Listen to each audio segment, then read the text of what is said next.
Saya memetik satu perkataan ataupun satu ungkapan yang telah disebutkan oleh Imam Abu Hatim Al-Asam, yang telah dinukilkan oleh Imam Al-Ghazali rahimahullahu ta'ala wa iyah di dalam kitab beliau, iaitu Ayyuhal Walad. Katanya Imam Al-Hatim, aku telah mendapati bahawasanya ramai manusia ini saling bermusuhan di antara satu dengan yang lain. Bismillahirrahmanirrahim. Assalamualaikum warahmatullahi ta'ala wabarakatuh. Alhamdulillahi rabbil alamin.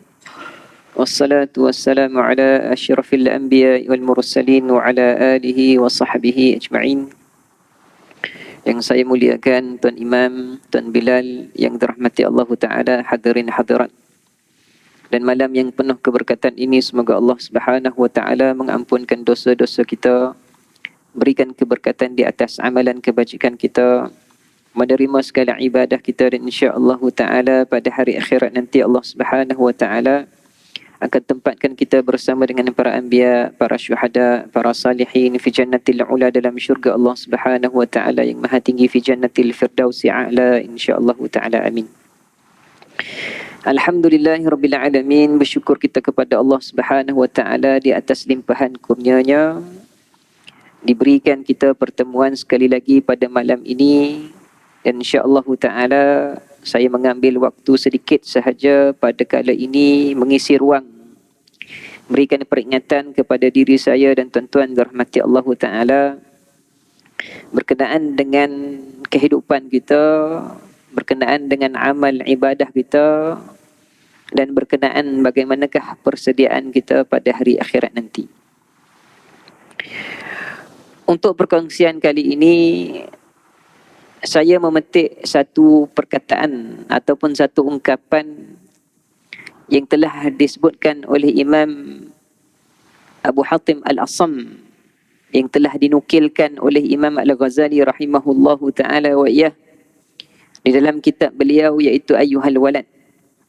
Katanya Imam Al-Hatim, aku telah mendapati bahawasanya ramai manusia ini saling bermusuhan di antara satu dengan yang lain. Maksudnya Imam Al-Hatim telah menyebutkan bagaimanakah beliau melihat pada zamannya pertelingkahan, permusuhan, perdebatan, konflik, polemik berlaku dalam kehidupan umat Islam. Dan mereka saling bergaduh di antara satu dengan yang lain. Saling caci mencaci, saling tohmah, menuduh, menghina, mengeji, sehingga kan ada yang sampai kepada bunuh-membunuh di antara satu dengan yang lain. Maka katanya Imam Al-Hatim, oleh yang demikian aku telah melihat di dalam Al-Quranul Karim, dan aku telah temui bahawasanya Allah Subhanahu wa Ta'ala mengatakan, inna syaitan lakum aduwwun mubin fakhuduhu aduwwa. Allah Subhanahu wa Ta'ala telah menyebutkan sesungguhnya syaitan itu, iblis itu adalah musuh kamu yang nyata, maka ambillah dia sebagai musuh kalian. Dan apabila pula membaca ayat Al-Quran yang lain, beliau mengatakan, aku menemui firman Allah Subhanahu wa Ta'ala menyebutkan, innamal mu'minuna ikhwatun. Sesungguhnya orang mukmin itu saling bersaudara. Maka beliau memberikan kesimpulan bahawasanya bagaimanakah manusia sekalian sudah tersasar daripada perintah dan juga firman Allah Subhanahu wa Ta'ala, iaitu Allah Subhanahu wa Ta'ala menyatakan bahawasanya musuh yang sebenar-benar musuh bagi kamu wahai manusia bukanlah di antara kalian, tetapi musuh di antara kalian yang sebenarnya adalah daripada perbuatan syaitan, dan musuh kalian yang sebenar-benarnya adalah syaitan itu sendiri. Maka daripada itu, hadirin hadirat yang dirahmati Allah Subhanahu wa taala, apabila kita melihat kepada perkataan Imam Al-Hatim ini, kita temui bahawasanya Allah Subhanahu wa taala telah menjelaskan kepada kita dengan sejelas-jelasnya bahawasanya syaitan ataupun iblis itu adalah musuh yang membawa kita kepada kehancuran. Walaupun menggunakan dengan senjatanya senjata daripada kalangan kita sendiri ataupun daripada hawa nafsu kita sendiri. Dan pada hari akhirat nanti, syaitan dan iblis ini akan melepaskan diri mereka di hadapan Allah Subhanahu wa taala dan di hadapan kita semua. Perkara ini Allah Subhanahu wa taala telah rakamkan dalam Al-Quranul Karim. Allah Subhanahu wa taala menyatakan, wa qala asy-syaitanu lamma qudiya al-amru innallaha wa'adakum wa'dal haqqi wa wa'adtukum fa akhlaftukum wa ma kana li 'alaykum min sultanin illa an da'awtukum fastajabtum li. Allah Subhanahu wa taala berfirman, Allah taala menyebutkan bagaimanakah syaitan, yakni iblis, berkata, lamma qudiyal amr, apabila diletakkan manusia di dalam syurga dan manusia yang ingkar di dalam neraka, maka bangunlah iblis laknatullahi alaih di kalangan orang-orang yang ingkar dan kufur kepada Allah Ta'ala di dalam neraka.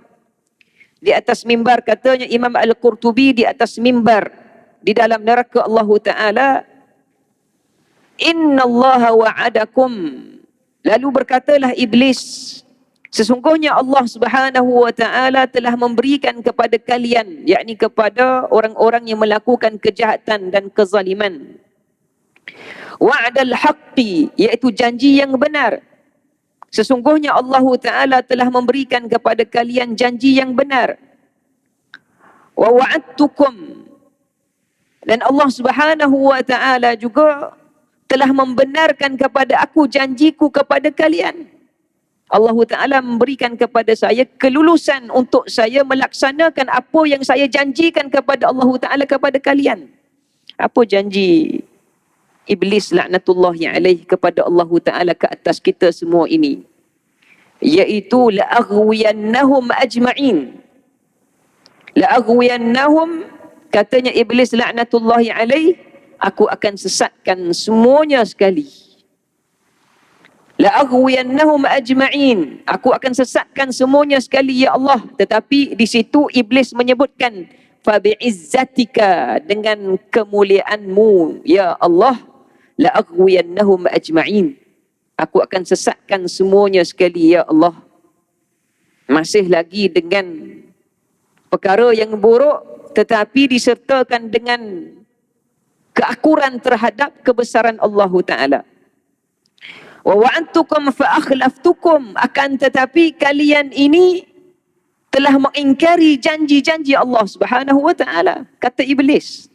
Lihat tuan-tuan dirahmati Allah Ta'ala, bagaimanakah dalam sedar tidak sedar iblis laknatullahi alaihi ini sentiasa mengingatkan kepada kita tentang bagaimanakah urusannya itu adalah untuk menyesatkan kita semua. Sedangkan dia melakukan kesesatan tersebut di dalam urusan kita beribadah kepada Allah Subhanahu wa taala. Kita masih tetap hamba kepada Allah. Tapi dalam masa yang sama, iblis laknatullahi alaih berusaha untuk menyesatkan kita ini. Kemudian pada hari akhirat dia menyebutkan fa akhlaftukum, akan tetapi kalian ini telah mengingkari kepada janji-janji Allah. Wa ma kana li 'alaikum min sultan, sesungguhnya aku tidak memiliki kekuasaan ke atas kalian, katanya iblis. Aku tidak memiliki kekuasaan ke atas kalian. Illa an da'autukum fastajabtum li, melainkan aku hanya menyeru kepada kalian. Aku hanya membisikkan kepada kalian. Aku hanya mengajak kalian. Fastajabtum li, kalian menerima akan pujukanku. Kalian menerima akan pujukanku. Fala talumuni walumunakum anfusakum. Maka janganlah keji aku. Jangan hinakan aku. Jangan tuduh aku, jangan kejikan aku. Walumu anfusakum. Tapi kejilah diri kamu sendiri. Ma ana bimusrikhikum wa ma antum bimusrikhi. Dan pada hari ini, aku ini bukanlah tempat yang kamu memanggil dan memohon pertolongan. Kerana pada hari ini juga aku tidak memohon kepada kalian untuk membantuku. Katanya Iblis laknatullahi alaih. Inni kafartu bima asyraktumuni min qabl. Innadh zalimina lahum azabun alim. Sesungguhnya aku ini telah kufur dengan apa yang telah kamu kufurkan pada hari ini. Subhanallah. Aku juga telah melakukan kekufuran sebagaimana kalian telah melakukan kekufuran di dunia dahulu. Allah Subhanahu wa taala katakan ini adalah penjelasannya kepada Iblis laknatullahi alaih. Innaz zalimina lahum adzabun alim. Sesungguhnya orang-orang yang zalim itu akan mendapat azab yang sangat pedih di hari akhirat.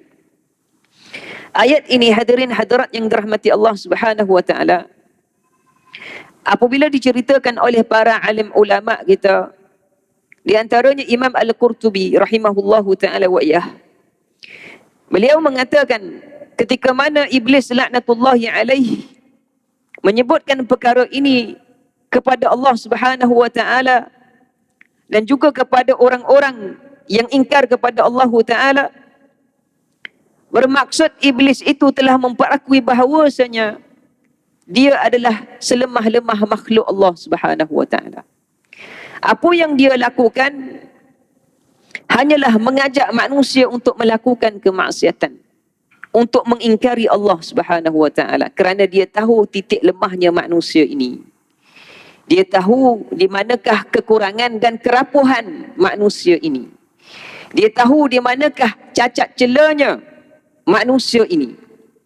Oleh sebab itu di dalam ayat Al-Quranul Karim yang lain, Allah Subhanahu wa taala apabila menyebutkan istahwaza alaihimus syaitan, Allah Ta'ala menyebutkan istahwaza alaihimus syaitan. Dan ketika mana manusia itu ditangkap, dijerat oleh syaitan, ghalabahum, yakni syaitan telah menguasai mereka disebabkan kegagalan mereka menahan hawa nafsu mereka sendiri, fa'ansahum zikrallah, maka mereka lupa zikir kepada Allah Subhanahu wa taala. Mereka lupa ingat kepada Allah Ta'ala. Mereka lupa bahawasanya mereka itu adalah hamba Allah Subhanahu wa ta'ala. Dan mereka lupa bahawasanya Allah Subhanahu wa ta'ala adalah Tuhan mereka. Fa'ansahum zikrallah. Mereka lupa akan ingat kepada Allah Subhanahu wa ta'ala. Ulaika hizbus syaitan. Mereka itu katanya Allah Subhanahu wa ta'ala adalah hizbus syaitan, adalah kelompok yang mendukung kepada kejahatan syaitan, yang Iblis laknatullahi alaih. Ala inna hizbas syaitan humul khasirun. Tidakkah kelompok yang menolong akan syaitan itu, Iblis itu adalah golongan-golongan yang rugi, iaitu golongan-golongan yang mendapat kesengsaraan pada hari akhirat nanti. Ayat ini sangat jelas mengingatkan kepada kita bagaimanakah Iblis laknatullahi alaih setelah mengetahui tentang kecacatan, kekurangan dan kelemahan manusia, maka terus menerus dia menggoda manusia sehinggalah lupakan Allah Subhanahu wa taala. Sehingga kan lupa kepada Allah Subhanahu wa taala. Dalam satu hadis Nabi Muhammad sallallahu alaihi wasallam, Allah Subhanahu wa taala disebutkan oleh baginda Nabi alaihi salatu wassalam, innallaha taala yughar. Allah taala itu cemburu. Hadis ini diceritakan oleh Nabi sallallahu alaihi wasallam menggambarkan kepada kita bagaimanakah manusia ini apabila mereka lupa kepada Allah taala, mereka telah membuang kehambaan diri mereka kepada Allah, menjadikan kehambaan diri mereka kepada syaitan. Na'udzubillah min zalik. Sebab itu kita sebutkan tadi fa'ansahum zikrullah, mereka lupa akan zikir kepada Allah. Lupa ini bukan lupa sedikit-sedikit tuan-tuan. Bukan lupa zikir tasbih, bukan lupa zikir tahmid, bukan. Mereka lupa mengerjakan ibadah. Mereka lupa tawaduk, mereka lupa rendah diri. Mereka lupa menjadi manusia yang baik. Mereka lupa berbakti, mereka lupa melakukan kebaikan. Ini lupa begitu. Bukan lupa zikir, bukan lupa ayat Al-Quran sahaja. Tapi lupa menjadi lupanya kepada manusiawinya, kehambaannya kepada Allah Ta'ala. Maka Nabi menyebutkan innallaha ta'ala yughar, Allah Ta'ala itu cemburu. Allah Ta'ala itu cemburu. Wa ghiratullah an ya'tiyal mar'u ma haramallahu alaihi. Dan kecemburuan Allah Ta'ala itu satu sahaja, mudah sahaja. Kecemburuan Allah Ta'ala itu mudah sahaja. Apa dia? An ya'tiyal mar'u ma haramallahu alaihi. Iaitu seseorang mukmin, seseorang muslim, seseorang hamba mendatangkan ataupun melakukan sesuatu yang diharamkan oleh Allah Subhanahu wa Ta'ala. Melakukan sesuatu yang diharamkan oleh Allah Ta'ala, maka itu adalah perkara yang dicemburui oleh Allah Subhanahu wa Ta'ala. Maksudnya dia menunggang kepada segala perkara yang haram. Dia lupa bahawasanya orang ini, dia lupa bahawasanya Allah Ta'ala itu menciptanya. Satu, Allah Ta'ala itu memberikan rezeki kepadanya, dia lupa. Allah Ta'ala memberikan kepadanya panduan, dia lupa. Allah Ta'ala memberikan kepadanya Rasulullah, dia lupa.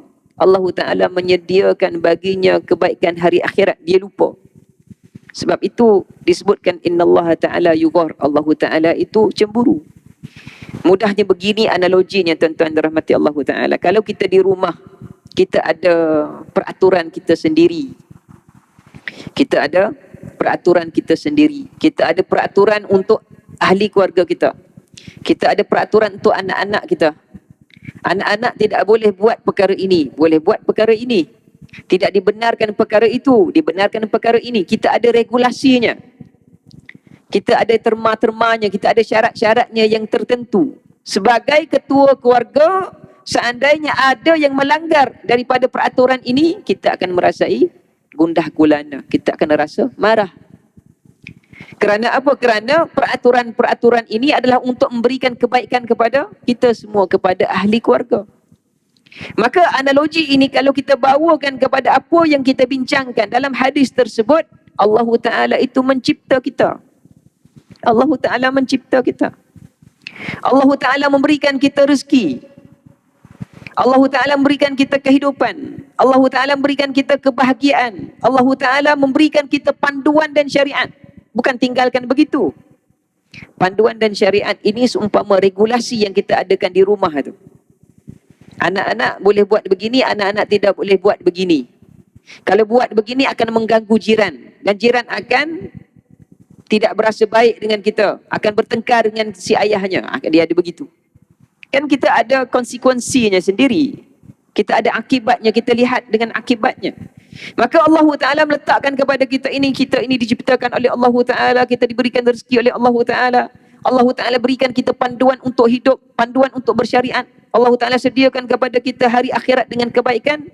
Tiba-tiba kita ini langgar akan perintah Allah Ta'ala.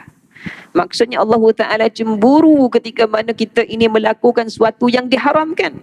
Sedangkan keluasan untuk melakukan kebaikan itu sangat luas. Tetapi kita milih untuk melakukan kemaksiatan kepada Allah Subhanahu wa Ta'ala. Maka syaitan tahu. Syaitan, iblis laknatullahi alaih, tahu akan kelemahan manusia di sini. Manusia ini seandainya dia benarkan dirinya ditunggang oleh kemaksiatan, ditunggang oleh hawa nafsunya, disitulah dia celahnya, dia akan membidik-bidik, dia akan membisik-bisikkan seruannya kepada manusia, da'autukum, maka dikatanya aku telah menyeru kalian kepada kemaksiatan. Fastajabtum li, kemudian kalian menerimanya, kalian terpengaruh dengannya, kalian melaksanakannya, sedangkan aku sahaja menggambarkan kenikmatan dan keseronokan itu, bukan menyuruhnya. Fala talumuni, jangan hina aku pada hari ini. Tapi hinalah diri kamu sekalian. Dalam masa begitu pun tuan-tuan dirahmati Allah Ta'ala, masih lagi iblis mengingatkan kita sesuatu yang baik. Walaupun dia ini adalah seorang yang la'an, orang yang dilaknat oleh Allah Ta'ala, disebutkan hina diri kamu sendiri kerana kamu telah alpa dan lupa kepada Allah Subhanahu Wa Ta'ala, terpengaruh kepada hawa nafsu. Baik. Kerapuhan hawa nafsu ini apabila diceritakan kepada kita, sebenarnya ada rawatan, iaitu kita bertaubat kepada Allah, kita kikis segala sifat-sifat mazmumah. Dan kita kena kenal apakah yang menyebabkan kita ini terpedaya dengan hawa nafsu kita. Maka kata Imam Abi Talib Al-Makki dalam kitab beliau Quds Al-Qulub, iaitu makanan kepada hati ataupun hidangan kepada hati, kata beliau bahawasanya manusia ini akan sentiasa bergelumang dengan dosa besar walaupun dia berada dalam keadaan dirinya sendiri. Bergelumang dengan dosa besar ini bermaksud dia mengikuti hawa nafsunya yang mana menjadi sinaran ataupun punca kepada iblis laknatullahi alaih, merosakkan manusia itu. Dalam ibadah dia melakukan dosa besar, dalam kebajikan dia melakukan dosa besar. Sangat pelik kan tuan-tuan. Hati kita ini kalau kita tidak menjaganya dan tidak sedar, kalau kita tidak kikis dengan sifat-sifat mazmumah, dalam ibadah dan dalam seronok kita melakukan kebajikan pun masih boleh melakukan dosa besar. Kata Imam Abi Talib Al-Makki, di antara dosa besar yang sering manusia lakukan di dalam hatinya, dosa besar dalam hatinya, apa dia? Asyirku billah, syirik kepada Allah Ta'ala. Na'udzubillah min zalik. Syirik kepada Allah Subhanahu Wa Ta'ala. Syirik ini bukan dinamakan dengan syirik jali, bukan syirik yang keluar daripada Islam, tapi syirik khafi, iaitu syirik yang tersembunyi di dalam hati. Apakah syirik khafi yang disebutkan itu? Maka Nabi SAW menyatakan, wallah li syirki akhaffu min dibi bin namal. Demi Allah Subhanahu Wa Ta'ala, sesungguhnya syirik khafi itu lebih halus daripada derapan telapak kaki semut pada waktu malam yang gelap. Lebih halus, lebih kecil, lebih ringan, lebih semi daripada derapan. Derapan itu rayapan. Derap kaki semut pada waktu yang gelap, pada malam yang gelap. Tidak nampak, tidak nampak. Dirasakan, dirasakan. Itu kata Nabi SAW tentang syirik di dalam hati.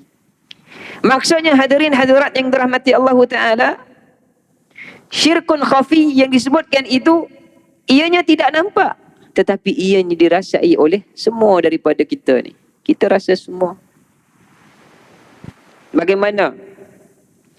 Bagaimanakah seorang yang mempunyai sifat keangkuhan dan sombong di dalam hatinya? Na'udzubillah min zalik. Dia sombong, dia angkuh, dia ghamtin nas. Ghamtin nas maksudnya dia merendah-rendahkan manusia. Tampak tak pada wajah dia? Tak tampak. Tampak tak pada wajah dia? Tak tampak. Dia senyum je, warak je dia, bagus nampak wajahnya, tapi dalam hatinya penuh dengan keangkuhan. Syirikkah? Syirik khafi, syirik yang tersembunyi. Kerana dia tahu dia sedang syirik, dan dia tahu Allah Ta'ala mengetahui dia syirik. Dia telah menjadikan dirinya sama dengan Allah Subhanahu Wa Ta'ala dalam mengetahui tentang syirik tersebut. Na'udzubillah min zalik. Sebab itu dikatakan syirikun khafi itu lebih halus daripada telapaknya kaki semut. Derapannya kerana apa? Rayapan itu dirasai. Macam semut lah naik atas tangan kita, kita rasa. Nampak ke tak nampak? Dalam malam yang gelap tak nampak, tapi rasa. Orang yang angkuh, dia rasa tak? Dia rasa. Orang sombong, dia rasa tak? Dia rasa. Dia salat. Allahu Akbar. Oh, ni aku salat ni, tak ada orang tahu, tak ada orang macam aku salat lah. Dia baca Quran, tapi dalam hati dia, akulah baca yang bagus Quran ini. Siapa yang tahu tuan-tuan? Kita yang tahu. Maka dengan itu Nabi SAW mengajarkan kita doa ini. Allahumma inni a'udzubika an usyrika bika wa ana a'lam. Ya Allah, ya Tuhanku, aku berlindung denganmu daripada diriku mensyirikkanmu, wa ana a'lam, sedangkan aku mengetahuinya. Nabi maksum. Nabi itu maksum, terpelihara daripada dosa besar, dosa kecil. Tapi Nabi SAW mengajarkan doa ini kepada kita. Allahumma inni a'udzubika an usyrika bika wa ana a'lam. Doa ini ada dalam Adabul Mufrad karangan Imam Al-Bukhari rahimahullahu ta'ala wa iyah. Ya Allah, ya Tuhanku, aku berlindung denganmu daripada mensyirikkanmu. Aku mensyirikkanmu, ya Allah. Wa ana a'lam, sedangkan aku mengetahuinya. Aku tahu, aku sombong. Aku tahu aku ini ghamtin nas, merendah-rendahkan manusia. Aku tahu. Sebab aku merasakannya di sini. Kita tahu, tuan-tuan. Orang lain tak tahu. Orang lain tengok muka kita, bagusnya orang ni, nampak warak, nampak tawaduk. Tapi dalam hati kita, orang lain tak tahu. Kita pun tak tahu hati orang macam mana. Tetapi itu adalah syirkun khafi. Katanya Imam Abi Talib Al-Maki, itu adalah dosa besar. Kemudian Nabi ajarkan lagi, wastaghfiruka lima la a'lam. Ya Allah, ya Tuhanku, aku pohon kepadamu, ya Allah. Aku pohon keampunan kepadamu, ya Allah, daripada dosa yang aku tidak tahu. Daripada dosa yang aku tidak tahu. Kerana kalau kita melakukan dosa di sini, dalam hati kita ini, satu sahaja kita rasakan. Sedangkan ianya bercambah. Mudahnya begini, tuan-tuan rahmati Allah Ta'ala, supaya kita dapat faham dengan baik. Contohnya kita menghina, kita mencaci ataupun menghina, mengherdik seseorang sahaja. Mudahlah. Kita tak guna bahasa kasar pun, kita mengherdik sahaja. Kita mengherdiknya, si fulan ini seorang bapa, kita katalah. Bapa, seorang bapa ataupun seorang isteri, seorang wanita. Kita mengherdiknya, seorang bapa, kita herdik bapa tadi. Tetapi si bapa ini ataupun si isteri ini, si wanita ini ada anak. Ada isteri, ada suami, ada adik-beradik, ada teman, ada sahabat, ada saudara mara. Kita hanya mengherdik si fulan, fulanah, fulan, fulanah. Kita herdik seorang je, seorang lelaki ini, seorang wanita ini, kita herdik dia seorang. Tapi anak dia dengar. Maka anak dia kata, kenapalah pakcik ini herdik ayah saya. Isteri dia dengar, kenapalah lelaki ini herdik suami saya. Kenapalah orang ini herdik isteri saya. Wa ana a'lam, dan aku pohon kepadamu, ya Allah, keampunan di atas dosa yang aku tidak ketahui. Dosa itu bercambah, tuan-tuan. Sedangkan kita hanya melakukannya pada seseorang, tetapi orang lain yang ada di sisinya itu turut merasa duka cita dengan apa yang kita lakukan. Tidakkah itu dosa? Maka dengan sebab itu, hadirin hadirat yang dirahmati Allah Ta'ala, apabila disebutkan dengan syirkun khafi ini, mestilah kita banyakkan istighfar kepada Allah Ta'ala dan terus menerus akan hakisnya daripada hati kita. Astaghfirullahalazim, ya Allah, aku ini menghina manusia di dalam hatiku. Astaghfirullahalazim, ya Allah, aku ini angkuh dan sombong di hadapan manusia sedangkan aku mengetahuinya. Subhanallahalazim. Kerana kita ini tidak terlepas daripada perkara-perkara tersebut, maka mestilah kita pohon kepada Allah Ta'ala, kerana Allah Ta'ala melebarkan kepada kita istighfaran tadi. At-Taibu Habibur Rahman. Sebab itu ada datang hadis begini, At-Taibu Habibur Rahman, orang yang bertaubat, dia bukan bertaubat sekali. Taib itu bermaksud fa'il. Fa'il ini orang yang sentiasa melakukan perbuatan taubat. Regularly, dia buat selalu. Dia bukan sekali sehari, astagfirullahalazim, cukup, bukan. Hatta Nabi SAW istighfarnya 70 kali, 100 kali sehari. Kita ni lebih lagi lah, tuan-tuan rahmati Allah Ta'ala, kerana kita tidak maksum, tidak terpelihara daripada dosa besar, dosa kecil. Maka kita memerlukan taubat itu berterusan. Istighfar itu berterusan. Kerana apa? Kerana kita tidak mengetahui dosa yang kita lakukan. Dosa yang bercambah kita tak tahu. Maka sebab itu Nabi menyebutkan at-taibu habibur rahman, orang yang bertaubat itu adalah kekasih Tuhan ar-Rahman.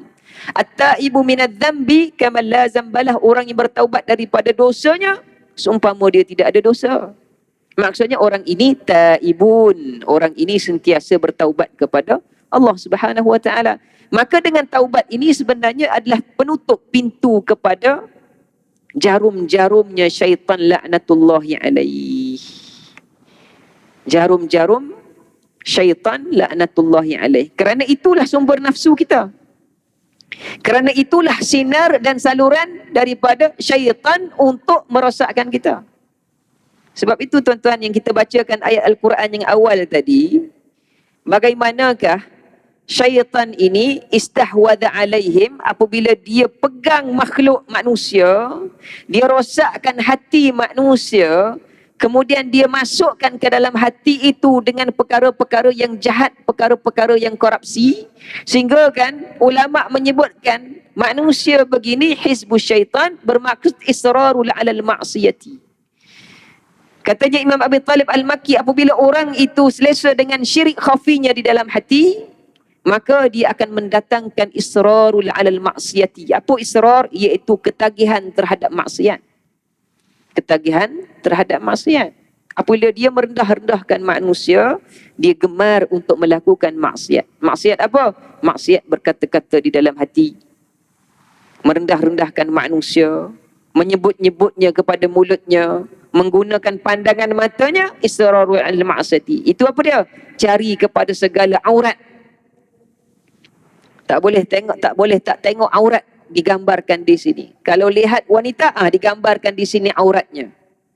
Israru alal ma'siyati. Ini untuk lelaki lah. Wanita pun sama. Kalau wanita itu lihat aurat lelakinya, digambarkan di sini. Kemaksiatannya, kelucahannya di sini. Na'udzubillah min zalik. Kemudian katanya lagi Imam Abi Talib Al-Makki, apabila manusia ini melakukan kemaksiatan tersebut kerana dorongan hawa nafsunya daripada dosa-dosa syirik, maka dia melakukan apa di dalam hatinya? Al-amnu ala makrillah. Dia merasai aman di atas perancangan-perancangan buruk Allah Ta'ala. Dia merasai aman dengan segala teguran-teguran Allah Ta'ala. Apa teguran-teguran Allah Ta'ala ni tuan-tuan? Teguran Allah Ta'ala ini katanya ulama, katanya hadis, di antaranya adalah al-bala wal waba. Bala itu bencana alam. Apa lagi? Al-waba, penyakit.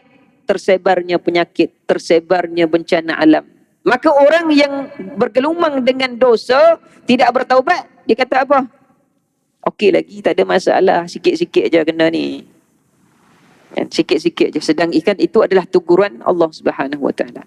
Dan teguran yang paling menakutkan tuan-tuan dirahmati Allah Taala, ketika mana masjid dan surau itu sudah tidak ada lagi dipenuhi oleh orang-orang yang menunaikan ibadah. Masjid ada, surau ada, tetapi sedikit akan jemaahnya. Kurang akan jemaahnya. Itu teguran daripada Allah Subhanahu Wa Taala kepada kita. Kerana apabila tidak ada orang yang mengimarahkan masjid, maka tidak adalah orang yang kita katakan benar-benar beriman kepada Allah Subhanahu Wa Taala. Orang yang akan meninggikan syariat Allah Subhanahu Wa Taala. Sebab itu Nabi SAW apabila mengingatkan kepada kita perkara-perkara ini, Nabi ingatkan kepada kita banyak perkara berkaitan dengan syaitan, banyak perkara berkaitan dengan hawa nafsu kita. Kerana apabila kita lemah hawa nafsu kita, maka disitulah datang syaitan yang akan merosakkan segala apa yang ada di dalam ibadah kita. Mudahnya hadirin hadirat yang dirahmati Allah Ta'ala, perkara-perkara yang kita sebutkan ini bukanlah bermaksud perkara-perkara yang kita lalai. Kita memang sedar pun. Kita ibadah, kita sedar. Kita baca Quran, kita sedar. Kita hadiri majlis, kita sedar. Kita buat kebajikan, kita sedar. Akan tetapi ketika mana kita tidak menyingkirkan tadi asyirku billah, syirik kepada Allah, syirik khafi, ini sukar tuan-tuan. Lagi besar orang memiliki kekuasaan, lagi besar dia memiliki kekayaan, lagi besar dia memiliki keilmuan, lagilah besar dia diuji oleh Allah Subhanahu Wa Taala dengan syirkun khafi. Na'udzubillah min zalik. Allah Ta'ala akan ujinya. Sebagaimana yang kita lihat diujinya orang-orang ulama, alim ulama. Apabila mereka menyebutkan sudah tidak ada orang alim, kan? Setara dengannya Allah Ta'ala mengujinya dengan syirkun khafi. Alim tapi diuji oleh Allah Ta'ala dengan syirkun khafi. Diuji oleh Allah Ta'ala dengan orang-orang yang memiliki kekayaan. Oh, tidak ada sudah orang yang kaya, sudah tidak ada orang yang banyak sedekah daripada saya. Tidak ada orang yang banyak membelanjakan sesuatu daripada saya. Allah Ta'ala uji dia tadi. Maka ujian tersebut adalah hasil daripada pemberian Allah Subhanahu wa Ta'ala, pinjaman Allah Ta'ala. Sebab itu orang-orang yang mukmin ini apabila mereka mengingatkan kepada Allah Ta'ala, mereka akan ingatkan dengan ikhlas. Ikhlas itu adalah ubat kepada segala kemaksiatan. Dia akan tunduk patuh kepada Allah Subhanahu wa Ta'ala. Baik. Satu lagi, firman Allah Subhanahu wa Ta'ala berkaitan dengan apa yang disebutkan oleh syaitan tadi.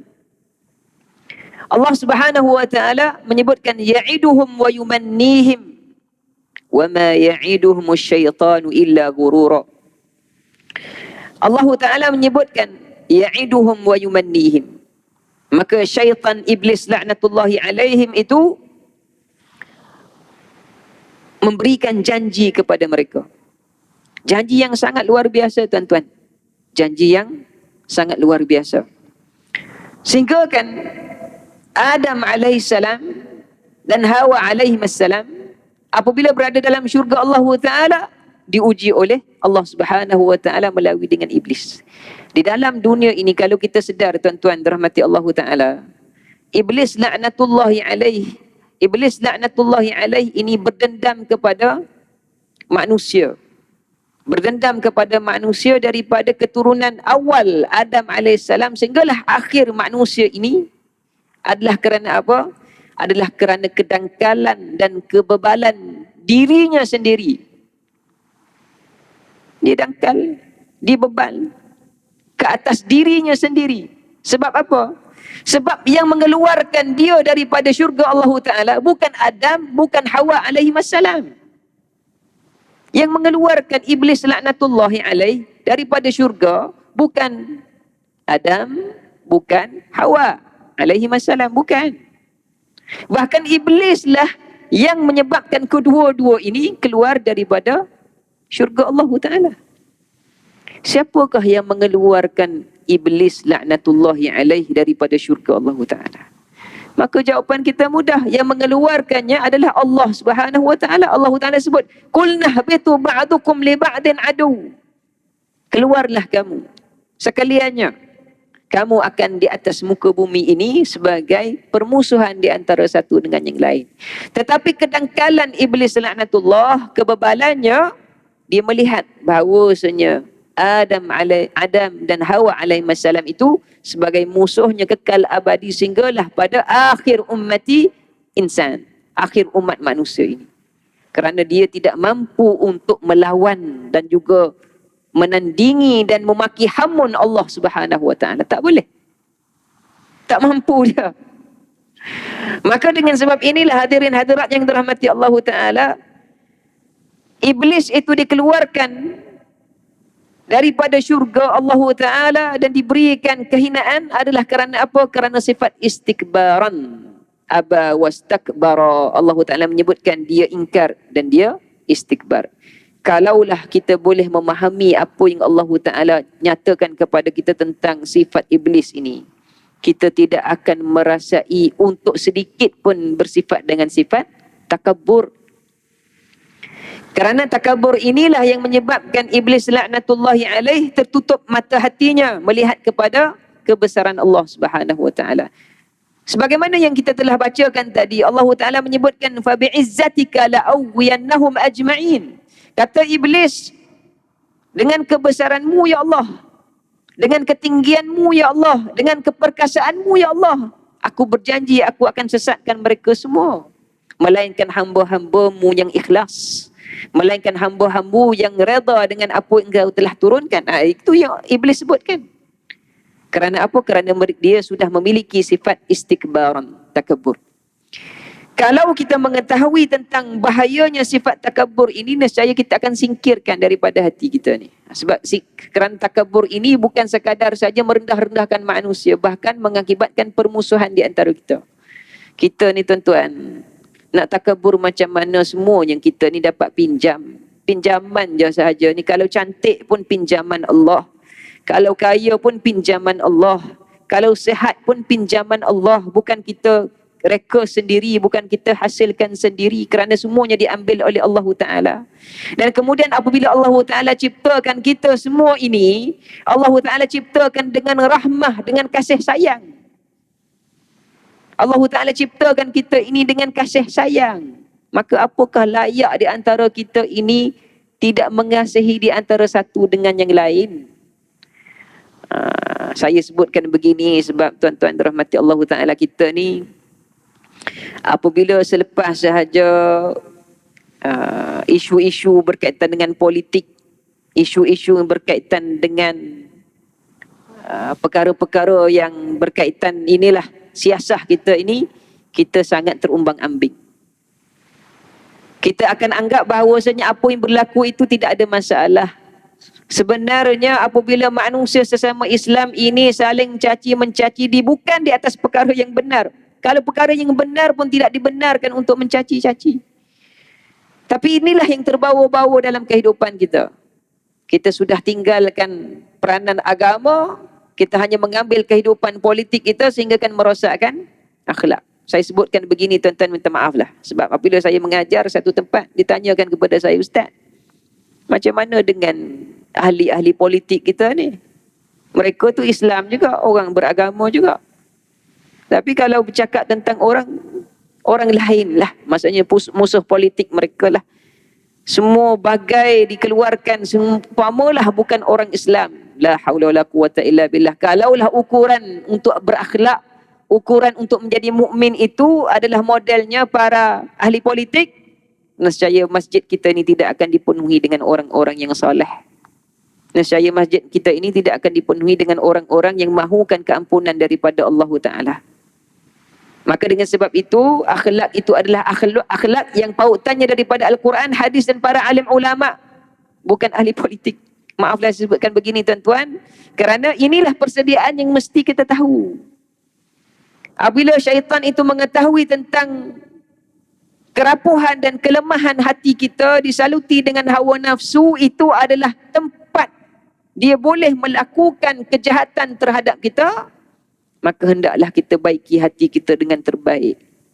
Bukan kita menganggap manusia ini musuh, kerana Allah Ta'ala menjadikan kita ini semua dengan rahmat.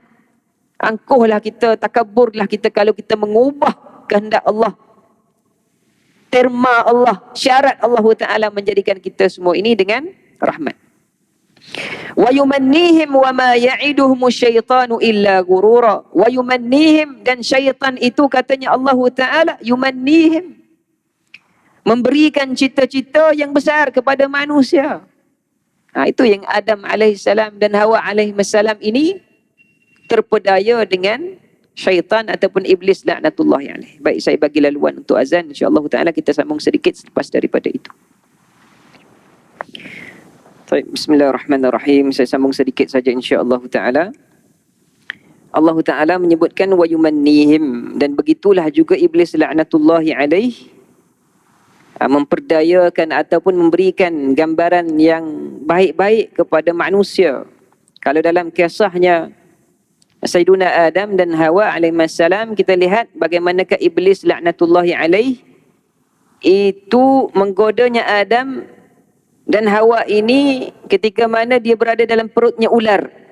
Ada setengah riwayatnya begitu. Kan dahulunya Allah Subhanahu wa Ta'ala menghantarkan ular ini sebagai pengiring kepada Adam dan Hawa di dalam syurga Allah Ta'ala. Jadi bagaimanakah iblis laknatullahi alaihi boleh dapat merapatkan dirinya kepada Adam dan Hawa adalah ketika mana dia masuk ke dalam perutnya ular. Ada riwayat yang begitu. Sebab itu disebutkan Tawus wa Thu'ban. Tawus dan Thu'ban ini adalah dua benda yang diturunkan ataupun dilepaskan daripada syurga Allah Ta'ala. Banyak riwayat yang menyebutkan dengan hal yang demikian. Tetapi yang pentingnya apabila iblis ini memberikan gambaran ataupun memberikan cita-cita kepada Adam dan Hawa alaihi wassalam, disebutkan antakuna malakain. Kamu boleh jadi malaikat. Lebih tinggi daripada ini. Ataupun menjadi orang yang kekal dalam syurga Allah Ta'ala. Akan digambarkan begitu. Kepada kita ni tak berlaku begitu, Ustaz. Kita tak dengar pun syaitan kata, kamu akan jadi begini, begitu. Tak, kita tak dengar begitu. Tetapi iblis laknatullahi alaih, mereka ini akan menggoda kita daripada apa yang kita inginkan daripada hawa nafsu, sehingga kan kita tak terdengar apa yang dibisikkan itu. Apa yang kita dengar adalah kepala kita, apa yang kita dengar adalah keinginan kita. Kita tak sedar apa yang kita nak. Kita tak sedar itu adalah bisikan iblis. Kerana kita sedar, oh itu perkara yang betul, saya kena buat. Saya kena berusaha untuk mendapatkan hal itu. Walaupun ianya merosakkan orang lain. Walaupun ianya menzalimi orang lain. Subhanallah. Kita tak dengar secara direct. Denotasinya kita tak dengar. Harfinya tak dengar. Manusia buat begini. Tak, kita tak dengar begitu. Tapi yang kita dengar adalah ketika mana ditekan, diperdayakan kita, maka kita menganggap apa yang kita dengar itu adalah apa yang kita inginkan. Na'udzubillah min zalik. Wa ma ya'iduhumu syaitanu illa ghurura, dan apa yang dipersiapkan oleh syaitan itu kepada kalian illa ghurur, tidak ada sedikit pun manfaatnya, melainkan semuanya adalah ghurur, adalah untuk memperdaya dan membinasakan kalian. Kalau kita boleh pegang ayat ni seerat-eratnya, tuan-tuan dirahmati Allah Ta'ala, kita tahu bahawasanya syaitan, iblis laknatullahi alaihim ini akan datang bain aidina, depan kita, belakang kita, ang syama'ilihim, daripada kanan dan kiri kita, atas dan bawah kita, semuanya akan datang kepada kita sehinggalah kita ini lelah. Kan, sehingga kan iblis laknatullahi alaih, dia menyebut sebagaimana disebutkan dalam satu riwayat hadis Nabi sallallahu alaihi wasallam, la nangsana ibadul habib. Ibadul hadid, kami tidak akan lupa kepada hamba-hamba yang kental ibadahnya. Ibadah ini hamba-hamba yang kental ibadah ni. Macam tuan-tuan ni, kental ibadah ni. Datang masjid. Kental. Dia kata kami tak akan lupa mereka ini. Kerana apa? Kerana hadid, kerana besi itu satu masa dia akan berkarat. Dia akan rosak. Dia akan melebur. Maka pada saat itu katanya iblis, na'mal ma syi'na, apa kami akan buat apa yang kami nak. Jadi sebab itu pada tahap yang tinggi, tahap yang rendah bagaimana sekalipun, kita kena sedar dan sentiasa berlindung daripada kejahatan syaitan yang derjam. Mudah-mudahan hati kita, pemahaman kita, akal kita terkawal dan tidak dicerobohi oleh segala ajakan hawa nafsu dan dirosakkan oleh syaitan yang dilaknati oleh Allah Subhanahu wa taala.